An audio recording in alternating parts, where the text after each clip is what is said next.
नमस्ते दोस्तों, आपके अपने YouTube चैनल MMCC समीम में आपका स्वागत है। दोस्तों, जैसा कि आपको मालूम है कि हम यहाँ पर राजस्थान अध्यापक पात्रता परीक्षा से संबंधित हिंदी और गणित से संबंधित और साइकोलॉजी से संबंधित कुछ मटेरियल डाल रखा है और आपकी कमेंट पर हम आज शुरू कर रहे हैं गणित शिक्षण शास्त्र यानी कि मैथ पेडागोजी। तो मैथ पेडागोजी को शुरू करने से पहले आज हमारी पहली क्लास है, इसलिए मैं आपको परिचित करा देता हूं कि हम इन क्लासों में क्या कुछ पढ़ने वाले हैं, जिससे हमारा मैथ पेडागोजी ठीक तरह से क्लियर हो सके।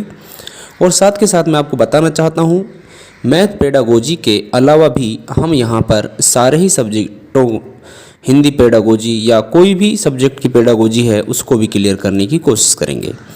तो दोस्तों, मैं आपको बता देता हूँ, सबसे पहले मैं आपको बताता हूँ कि जो गणित शिक्षण शास्त्र है उसका सिलेबस जो है उसमें एक तो संख्यात्मक है और एक पेडागोजी संबंधित है, उसको हम यहाँ क्लियर करेंगे। संख्यात्मक से संबंधित मैंने प्रीवियस ईयर के एग्ज़ाम क्लियर करा रखे हैं, इस पर वो आप देख लीजिए। और आपको ज़रूरत होगी तो मैं आपको टॉपिक वाइज और न्यूमेरिकल मैथमेटिक्स भी कराने की कोशिश करूँगा।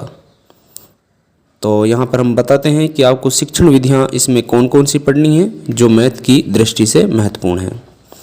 पहली है आगमन विधि, दूसरी है निगमन विधि, तीसरी है संश्लेषण विधि, चौथी है विश्लेषण विधि और पांचवी है ह्यूरिस्टिक विधि, जिसे खोज विधि भी कहा जाता है, और छठी है प्रयोगशाला विधि। इन 6 प्रकार की शिक्षण विधियों का हम गणित शिक्षण शास्त्र यानी कि मैथ पेडागोजी में उपयोग ज़्यादातर करते हैं, इसलिए हम इनको एक एक करके शिक्षण विधियों को क्लियर यहाँ पर करेंगे। अब मैं आपको बता देता हूँ कि यहाँ TLM के रूप में हम किस किस का उपयोग करते हैं, जैसे दशमलव संख्याएँ ग्राफ पेपर।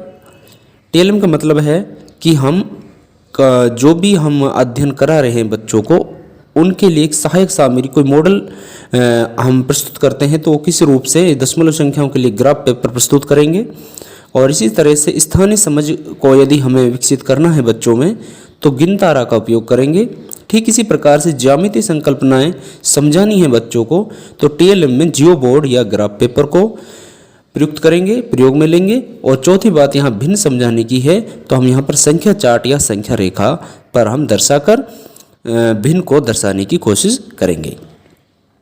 अब हम बात कर लेते हैं कि जो गणित शिक्षण शास्त्र है उसका अध्ययन क्रम, यानी कि जब हम बच्चों को गणित सिखाते हैं तो हम किस क्रम में अध्ययन कराएं, या बच्चे को हम किस प्रकार से पहले और उसके बाद कौन सी संख्या, कौन सी चीज़ किस तरह से सिखाएं जिससे वो क्रम से अध्ययन कर सके।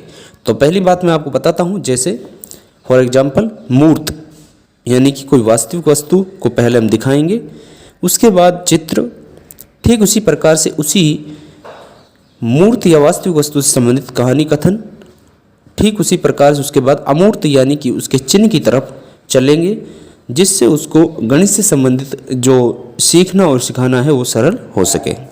ठीक इसी प्रकार से हम दूसरा अध्ययन क्रम देखते हैं, मानसिक चित्रण। सबसे पहले हम बच्चे को उस मूर्त या वास्तविक वस्तु के बारे में मानसिक चित्रण कराएंगे, यानी कि उसके जो दिमाग है उसमें हम उसका चित्रण कराएंगे कि कौन सी वस्तु है। ठीक इसी प्रकार से विश्लेषण कराएंगे उस वस्तु का, उसके बाद उसका अनौपचारिक निगमन कराएंगे, फिर उसके बाद औपचारिक निगमन कराएंगे। इस तरह से वो उस वस्तु का अध्ययन क्रम से सीख पाएगा। अब दोस्तों, मैं आपको और भी कुछ बताना चाहता हूँ, लेकिन वो इसे नेक्स्ट वीडियो में बताया जाएगा, जिससे आपको गणित शिक्षण शास्त्र को समझने में बहुत ही सहायता हो।